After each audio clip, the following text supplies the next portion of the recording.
Moin from the Wonderland. I'm here in Monaco and there's an update. But for once not on Formula One, because something else has happened here recently. I decorated the layout edge with 2,000 small fish, because we thought you can dive down and discover something underwater. I also wanted to show you a few cool buildings that we have also built in the last few months.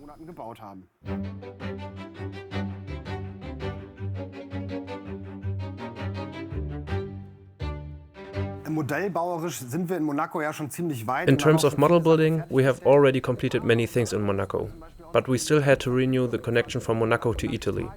Shu chiseled out a water surface and everything had to be replastered and repainted. Once we pour the new water surface, we will reconnect the two sections.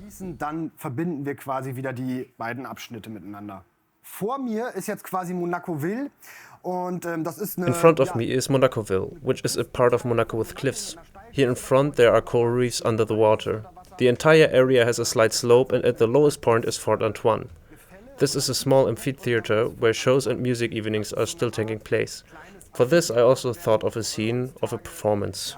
Shows aufgeführt, Musikabende gemacht und sowas. Und dort habe ich mir auch eine kleine Szene überlegt, dass wir da quasi eine Vorführung haben.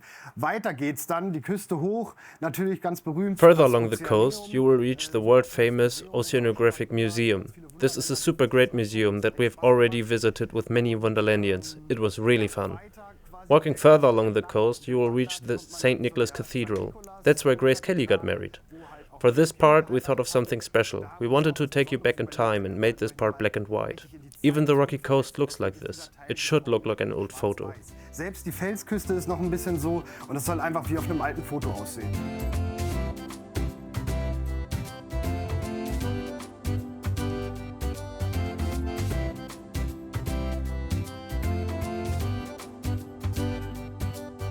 Von der Kathedrale geht man dann weiter am Justizpalast vorbei. From the cathedral, we pass the Palace of Justice and cross the large market square.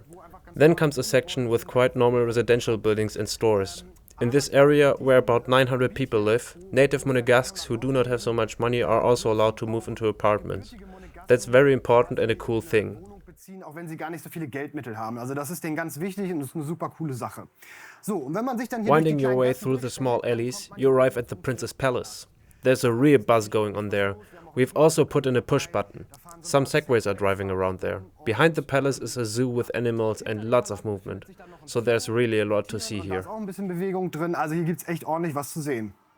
Ich bin hier mal hinter den Fürstenpalast geklettert und befinde mich. I climbed behind the Prince's Palace and I'm now between Monaco-Ville and Moneghetti. This is the part of Monaco to my left, built on super steep cliffs. There's a construction site here in front because there's a lot of construction going on in Monaco, especially upwards, since there isn't much space.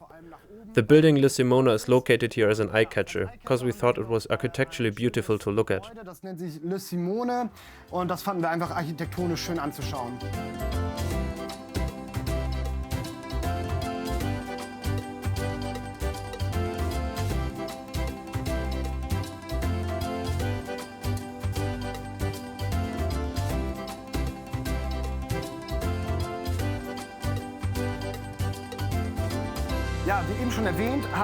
As I mentioned at the beginning, I started to decorate an underwater landscape at the edge of the layout. There are coral reefs and sharks that want to eat other fish. Over 2,000 fish were 3D printed and I painted them by hand with an air and paintbrush. Then I glued them in. Later everything is going to be poured with epoxy resin so that it becomes a high gloss layout edge and you can see underwater as if you had diving goggles on. Unter Wasser gucken können, wie als hätte man eine Taucherbrille auf.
Wenn wir jetzt den Blick weiter in diese Richtung If we continue looking in this direction, we reach the Saint Devote Gorge. Down in the canyon is an old, very beautiful church. We of course had to include it. Also interesting about the gorge, because it was built in the first place, is the station Monaco de Monte Carlo. Ist der Bahnhof von Monaco, der Gare Monaco de Monte Carlo. So, wir sind jetzt von From Saint Devote, we hiked on to Monte Carlo.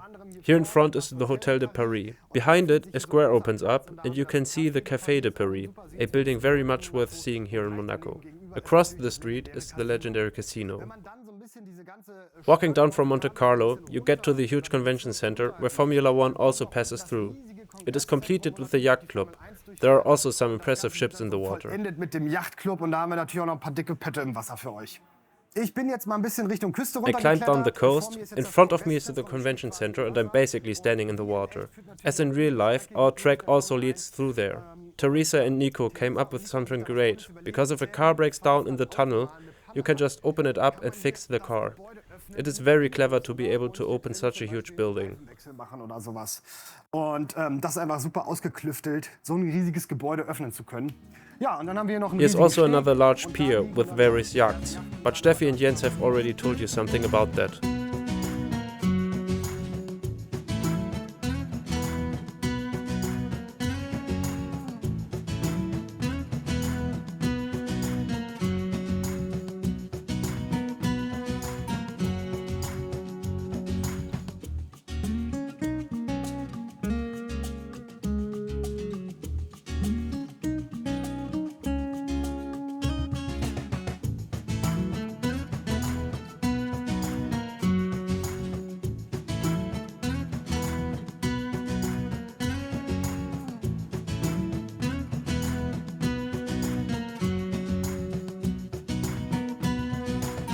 I hope that you liked this update.